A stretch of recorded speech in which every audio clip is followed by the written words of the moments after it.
Hello मित्रों, one second आप सभी का स्वागत है मेरे इस YouTube channel online study warriors में। हम लोग झारखंड की चित्रकला के बारे में पढ़ रहे थे। इसके पहले पार्ट में हमने जादूपटिया शैली की चर्चा की थी। इस पार्ट में हम कोहबर और सोहराय के बारे में जानेंगे। इसकी हम चर्चा करेंगे विस्तार से, जिसे 2020 में जीआई टैग भी मिला है। जीआई टैग मीन्स क्या होता है? जियोग्राफिकल इंटीग्रेशन, जो WTO यानी कि वर्ल्ड ट्रेड ऑर्गेनाइजेशन यानी कि विश्व व्यापार संगठन के द्वारा दिया जाता है। तो इसे भी हम चर्चा करेंगे। तो चलिए वीडियो की शुरुआत करते हैं। सबसे पहले हम एक एक करके चर्चा करेंगे दोनों की। सबसे पहले हम कोहबर चित्रकला के बारे में डिस्कस कर लेते हैं। कोहबर शब्द दो शब्दों से मिलकर के बना है। पहला को और दूसरा बर या वर। कोह फारसी शब्द है और बर हिंदी शब्द है। कोह का अर्थ होता है गुफा और बर का अर्थ होता है दूल्हा। इस प्रकार कोहबर का अर्थ हुआ गुफा में विवाहित जोड़ा। और कोहबर चित्रकला सबसे ज्यादा हजारीबाग क्षेत्र में प्रसिद्ध है और यह पूछा गया क्वेश्चन है।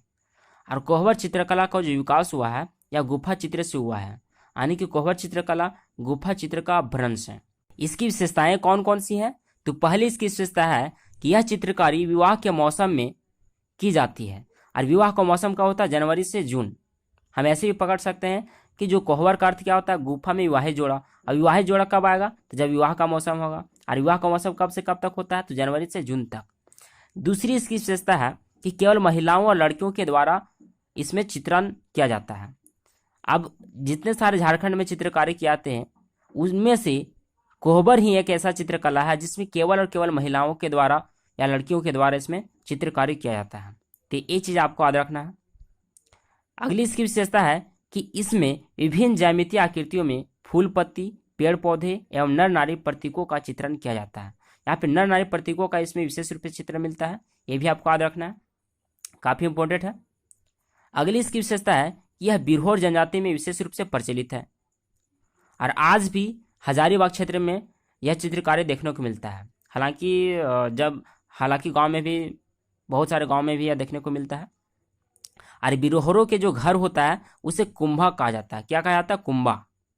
अगली इसकी विशेषता है कि इस चित्रकला में सिक्की देवी का इसमें चित्रण मिलता है, यानी कि यह चित्रकला सिक्की देवी को समर्पित है। और इसमें रंगों की प्रधानता होती है। ये भी आपको याद रखना है कि इसमें रंगों की प्रधानता होती है। इसमें जो कलर किया जाता है 4 अंगुलियों से किया जाता है। इसमें 4 अंगुलियों से चित्रकारी किया जाता है। इसमें कोई भी ब्रश वगैरह का प्रयोग नहीं किया जाता है।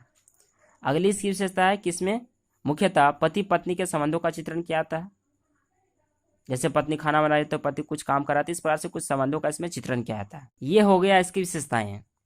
इससे संबंधित महिलाएं कौन कौन सी हैं जो इस चित्रकला को अंतर्राष्ट्रीय स्तर तक ले जाने में महत्वपूर्ण भूमिका निभाई है? तो पहला है रुक्मणी देवी, दूसरा पुतली देवी, तीसरा छामनी देवी और फिलोमिन देवी। अब इसको आधा हम कैसे रखेंगे? तो यहाँ पर जो 3 नाम है रुक्मणी, छामनी और फिलोमिन, तो इसके लास्ट में तीनों में न है। यहाँ पर भी न अक्षर है, यहाँ पर भी न और यहाँ पर भी न। तो अगर ऑप्शन में आ जाए तो इससे हम न अक्षर से हम पकड़ सकते हैं। और यहाँ पे पुतली देवी, इसको हम कैसे याद रखेंगे? तो पुतली बाई से याद रखेंगे, पुतली देवी। अगला है सोहराय चित्रकला। सोहराय शब्द मुंडारी भाषा के सोहराई शब्द से लिया गया है, जिसका अर्थ होता है झाड़ूनुमा डंडा। और सोहराय चित्रकला भी हजारीबाग इलाका में सबसे ज्यादा प्रसिद्ध है। और यह क्वेश्चन पूछा गया क्वेश्चन है, तो ये आपको याद रखना है। अब इसकी विशेषताएं कौन कौन सी है?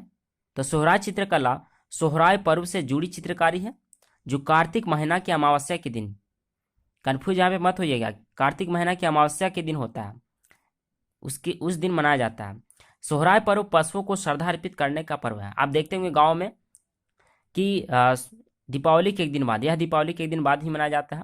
उस दिन सुबह सुबह आप देखते होंगे कि पशुओं को जो पालतू पशु होते हैं गाय बैल वगैरह, तो उसको अच्छा अच्छा खाना दिया जाता है, उसको मारा नहीं जाता, प्लस में उसके सींग में तेल वगैरह लगाया जाता है, सिंदूर लगाया जाता है। तो यह पशुओं के प्रति श्रद्धा अर्पित करने का यह पर्व होता है, तो उसको सोहराय पर्व हम कहते हैं। अगला है कि यह दीपावली के एक दिन बाद मनाया जाता है और यह वर्षा ऋतु के बाद घरों की लिपाई पुताई से शुरू होती है। अगली इसकी विशेषता है सोहराय में कला के देवता प्रजापति या पशुपति, जो शंकर भगवान का ही एक रूप है, का विशेष चित्रण मिलता है। इसमें उन्हें सांड की पीठ पर खड़ा चित्रित किया जाता है और उसका शरीर डमरू की आकृति की होती है। तो ये भी आपको यहाँ से याद रखना है। क्वेश्चन यहाँ से ऐसे आएगा कि सोहराय में किस देवता का चित्रण मिलता है? तो इसका आंसर क्या हो जाएगा? कला के देवता प्रजापति या पशुपति का। अगली इसकी विशेषता, अगर कला की दृष्टि से देखें तो सोहराय की 2 अलग अलग शैलियां हैं। कौन कौन?